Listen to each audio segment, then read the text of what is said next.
Hello, this is Ross Valory, and you are watching CMS TV.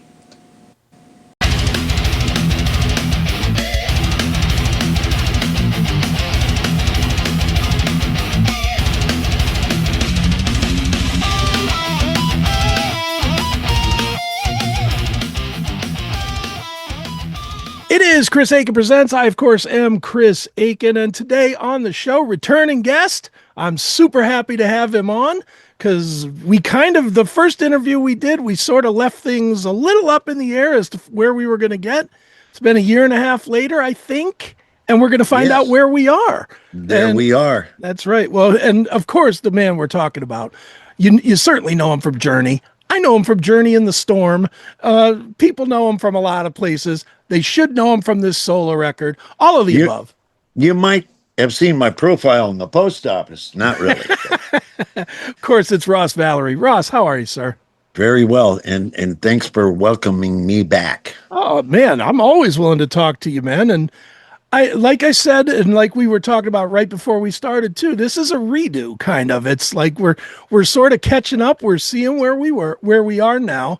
And I think that's important because when we talked 18 months ago, one question that I asked you, and you really didn't have an answer for, you actually said, I don't know, was that I asked you what you expected from putting out All of the Above.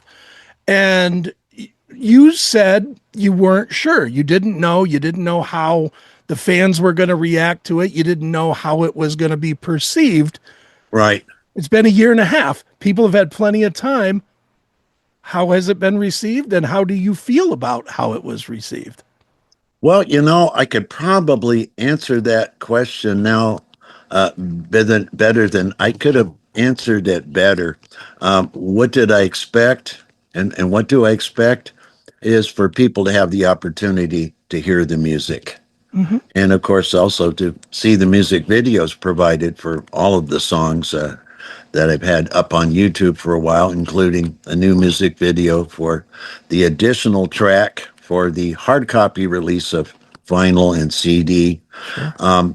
It's a matter, you mentioned the fans, and the fans being Journey fans or Storm fans or anyone else related to the activities I've been involved with.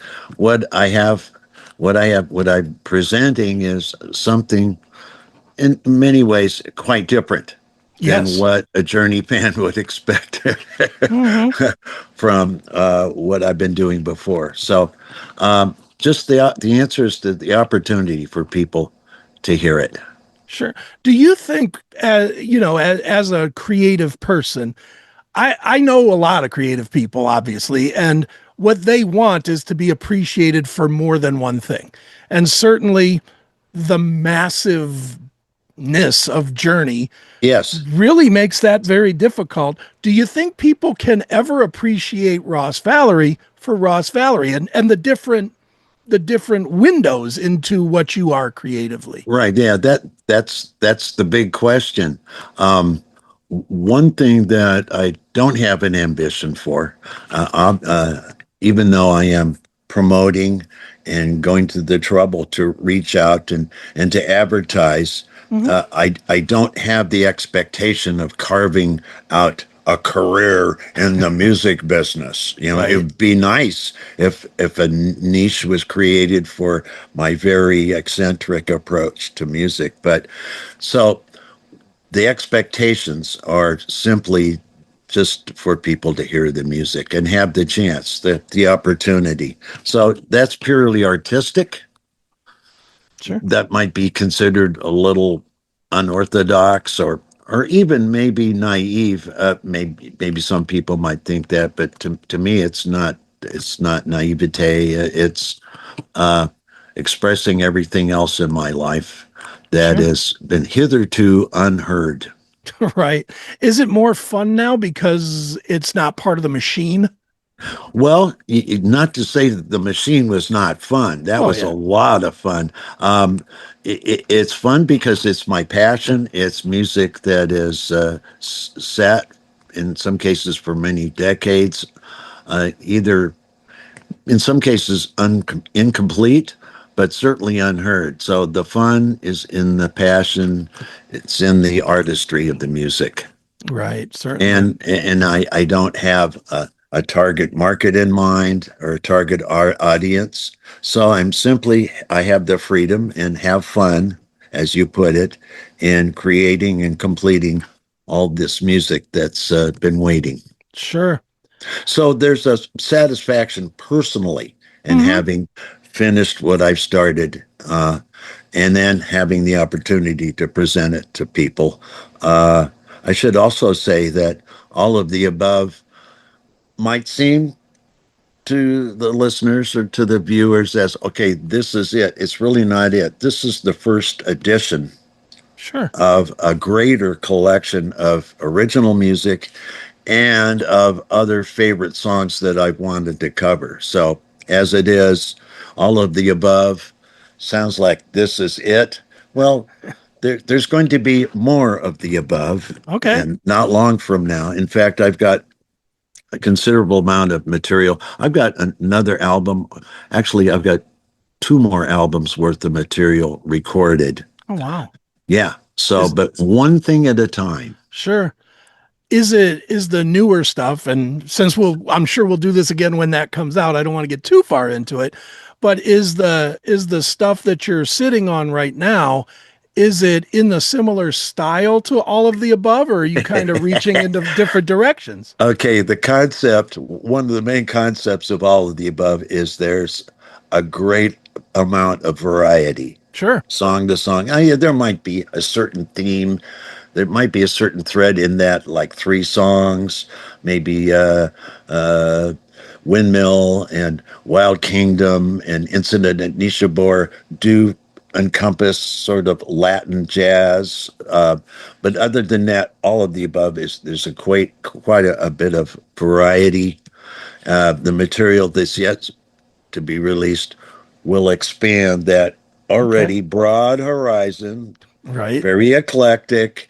It will stretch the imagination Right. beyond what you've already heard or what you already may hear soon. Sure.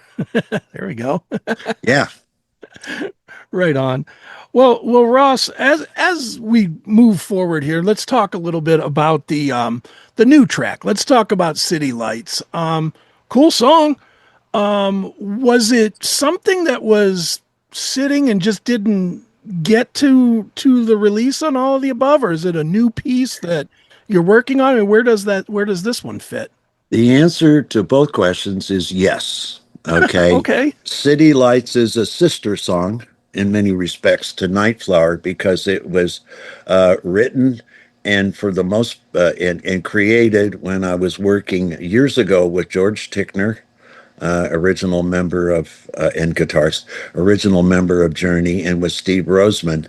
And so there is a collection of material there that was recorded that I drew upon. Night Flower and No One Wins the War come from that era, and I took the masters and made changes in terms of instruments and players. So I brought those songs forward to what I think is a better recording and a better representation of the compositions.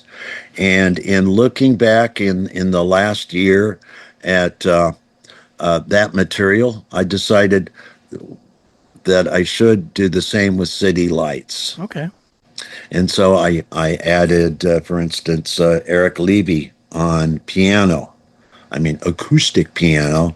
And the interpretation of the piano part has made, I think, the song more modern. He opened up the flavor and the tonality of the song with more modern chordal structure and melodics. And of course, there's synthesizer parts in there as well. But initially, that recording of City Lights was complete in many other ways, having Steve Smith at the time Right. recording drums. Uh, George, uh, interestingly enough, did not play guitar on this song. Okay. He put his energy and attention into a different direction and a wonderful one, which was to engage a horn section and horn arrangements, Okay. and we brought in Mick Gillette, uh, the late great Mick Gillette from Tower Power, who Sure. did the horn arrangements that you hear on City Lights, and he created a horn section. Not only did he play a trombone solo, but the horn section included him on trombone and on trumpet. Okay. But this also included Bobby Strickland, who's in the fold. We've heard some of him uh, on all of the above. Mhm. But Bobby Strickland, of course, did all the solo work on saxophone. But as a part of the horn section arrangement by Mick Gillette, Bobby also played other saxophones, including baritone sax. Sure. Yeah. Right on. And you played stand-up bass. Well, stand up electric, it's Okay. a Zeta stand up electric. They don't exist anymore, but it's something I acquired in the early to mid 90s. So that was the first instrument that I introduced to my material, aside from having also introduced fretless bass for the first Sure. time. So there's some expansion in my choices of instruments. Yeah. Right. Sure. Hey, metalheads! Tired of waiting for new episodes? Crave the real, raw, classic metal show?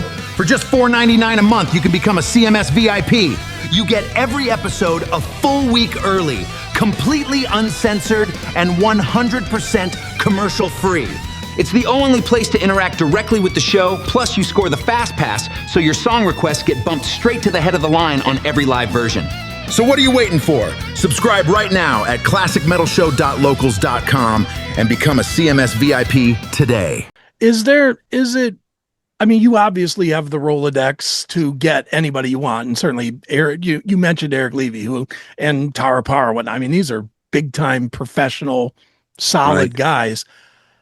With what you're creating, is it hard to find the right guys because you have a vision, and when it's an artistic vision, it's always really hard to bring people to it without them bringing their vision over Well, yours. You see what I'm saying? there's two questions and two answers there, and that's a really good approach.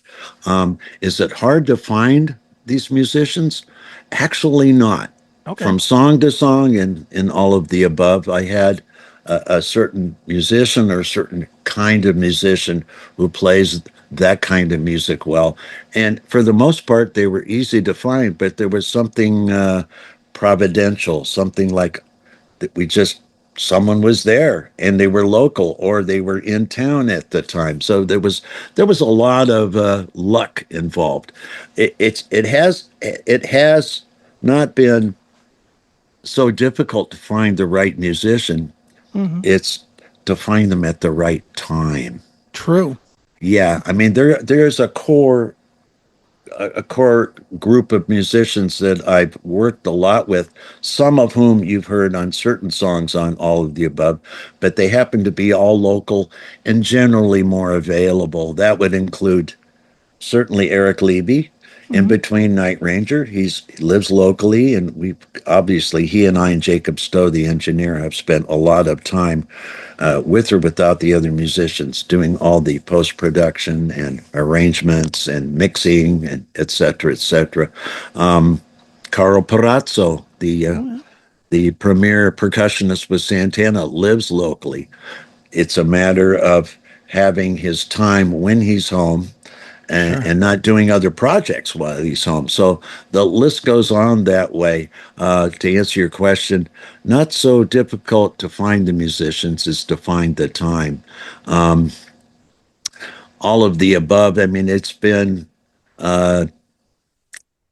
12 or more years in the making. Okay.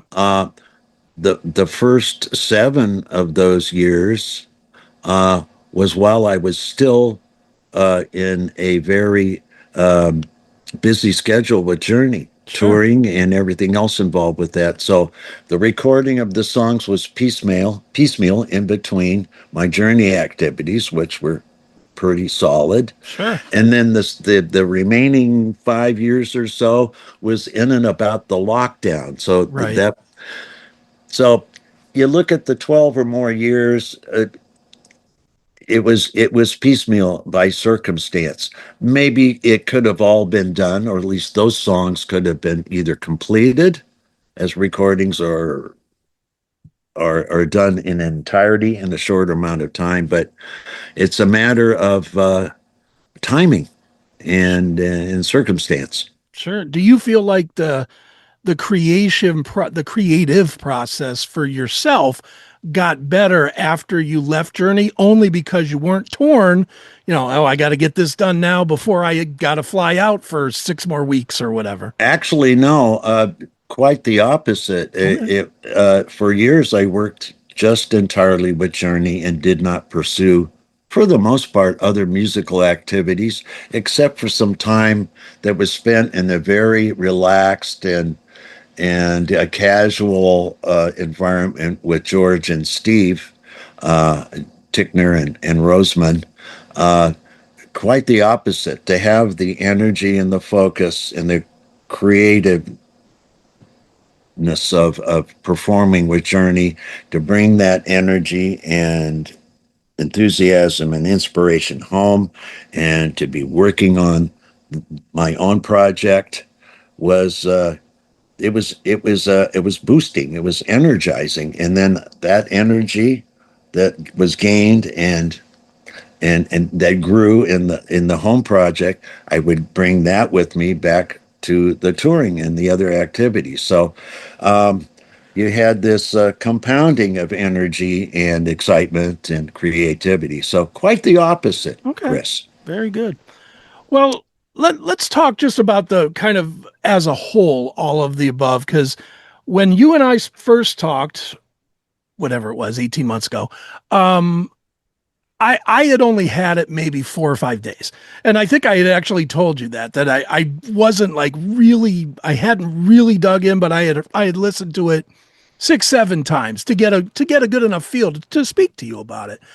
Now I've had it for 18 months and it's a completely different record for me as a fan. And I'll tell you why, and you tell me if this is what you wanted, didn't want, don't care, whatever.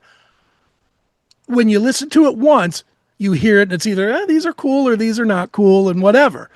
When you really dig into it, you throw on some headphones and you turn it on, you hear so much different instrumentation, and I'm going to call it layers, layering of Yes, different sounds, and how, and again, I might just be wrong. It sounds like there was a lot of time spent figuring out how this guitar is going to work with this bass, which is going to work with this key. Like, it's really masterfully crafted as musical pieces. It's not just easy listening, simple to hear. Is that accurate? And is that what you that is wanted? accurate. You are not wrong, and a great amount of thought and production went into the details as much as it went into the overall themes and the overall sound of the songs. There's a great amount of layering, as you would call it, in details.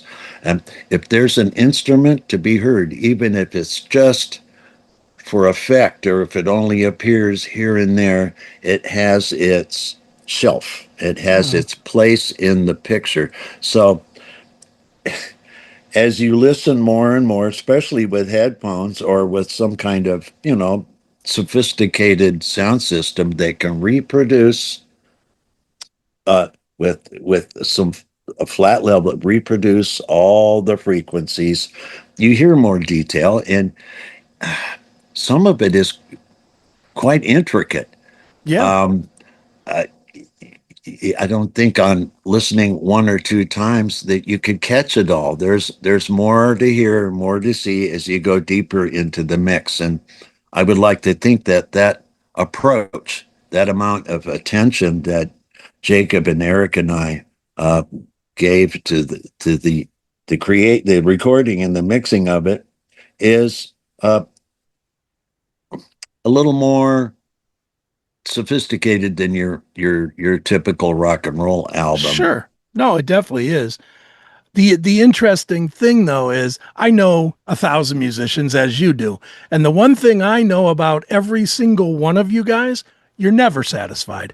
You're always looking for the next thing or well, I could tweak this and I could tweak that. Yes, So yes. so when you go into something like this, how do you know when it's how do you say okay, stop, we're there?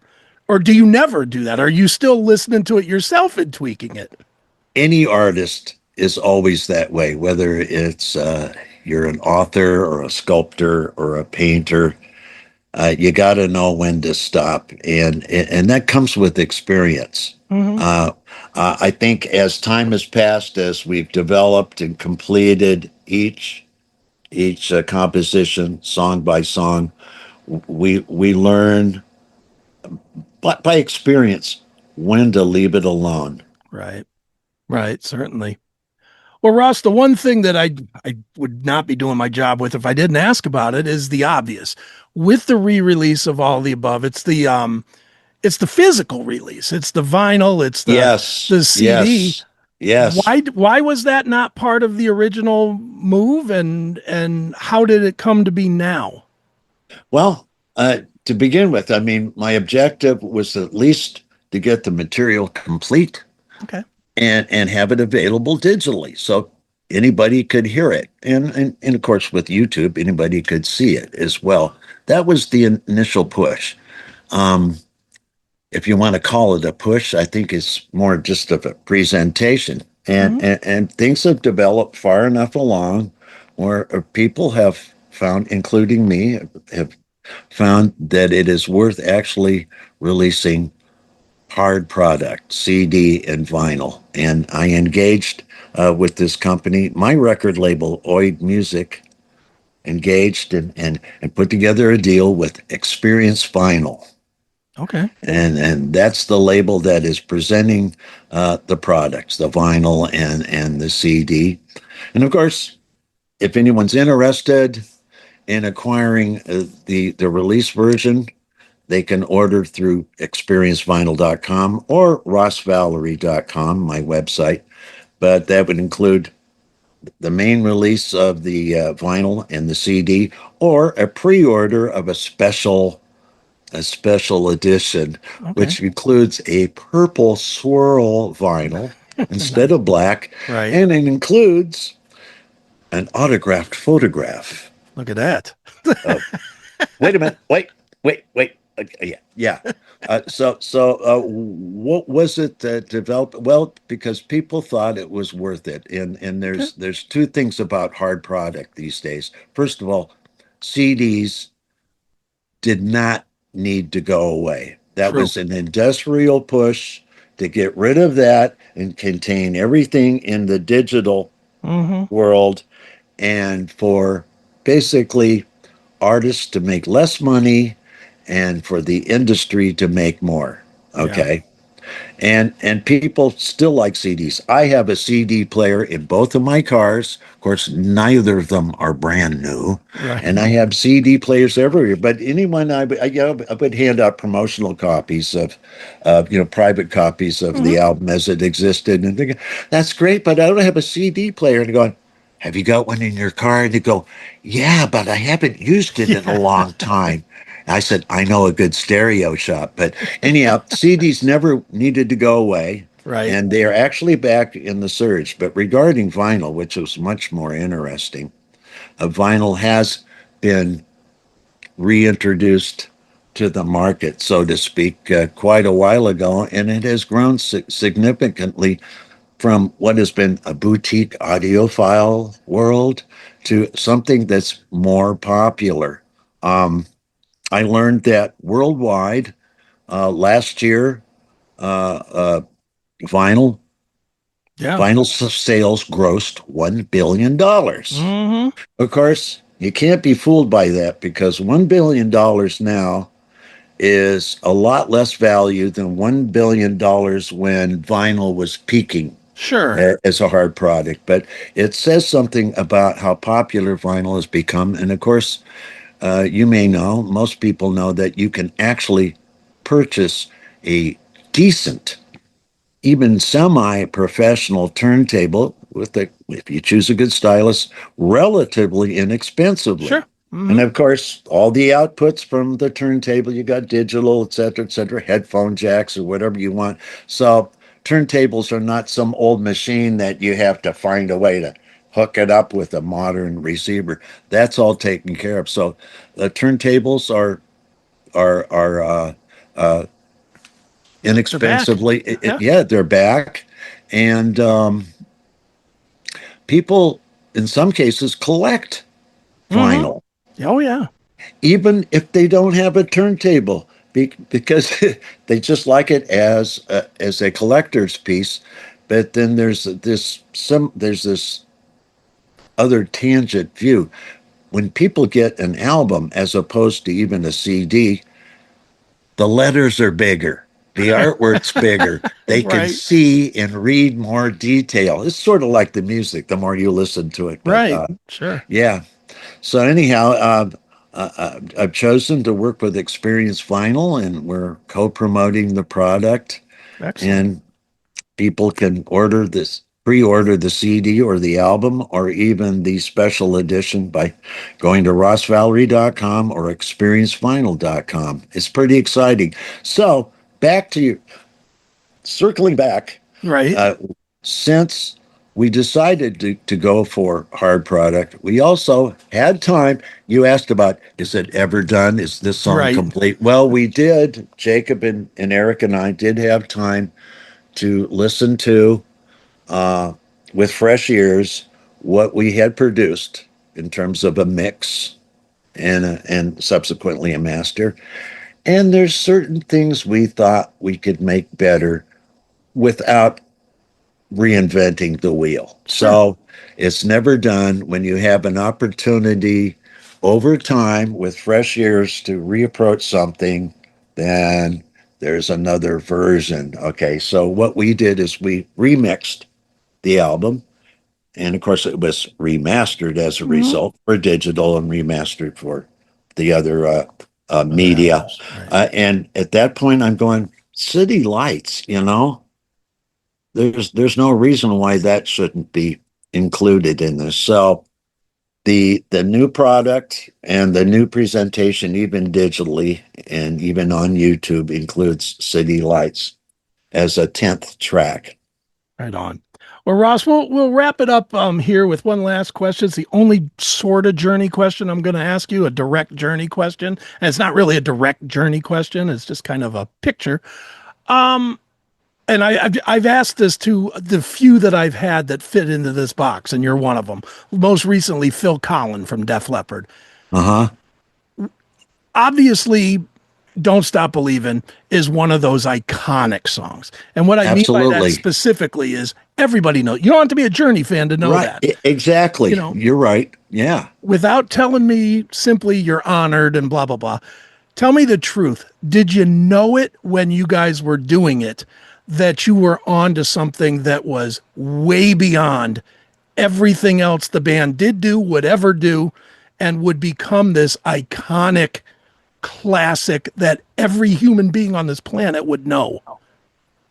Without any sense of ego or self-importance, yes. Not only was that song, did we know when the song was written and rehearsed and then recorded and then performed, we knew that, but we actually knew that about the entire album.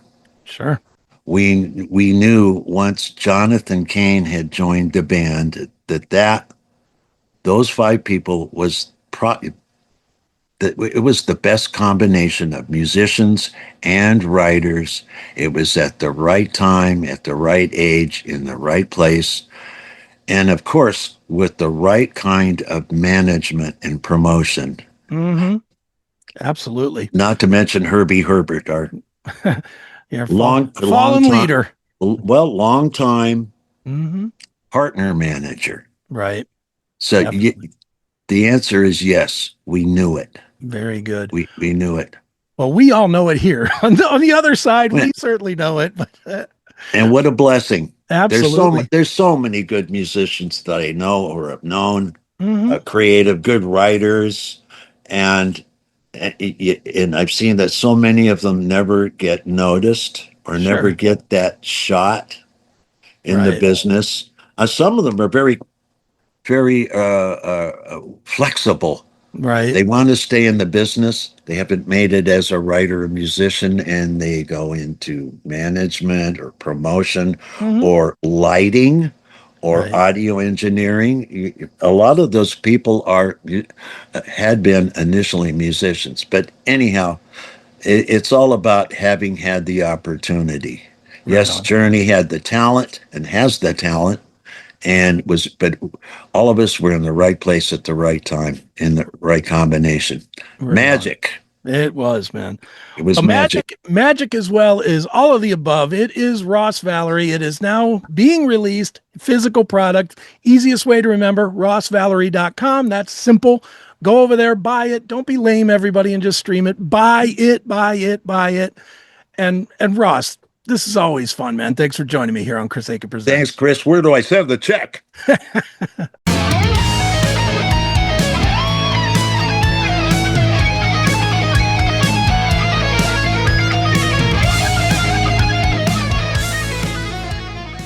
Want to watch the classic metal show on your big screen instead of your phone or computer? Now you can with the Rumble app. The Rumble app is available on most smart TVs and streaming devices. Just download the app, open it, and search for Classic Metal Show. You'll instantly get access to all the latest episodes on demand. Plus, catch the entire live broadcast every Saturday night and watch exclusive live-streamed events as they happen. Download the Rumble app today, search for Classic Metal Show, and subscribe now. The Classic Metal Show. Metal. Talk. Streaming live and on demand.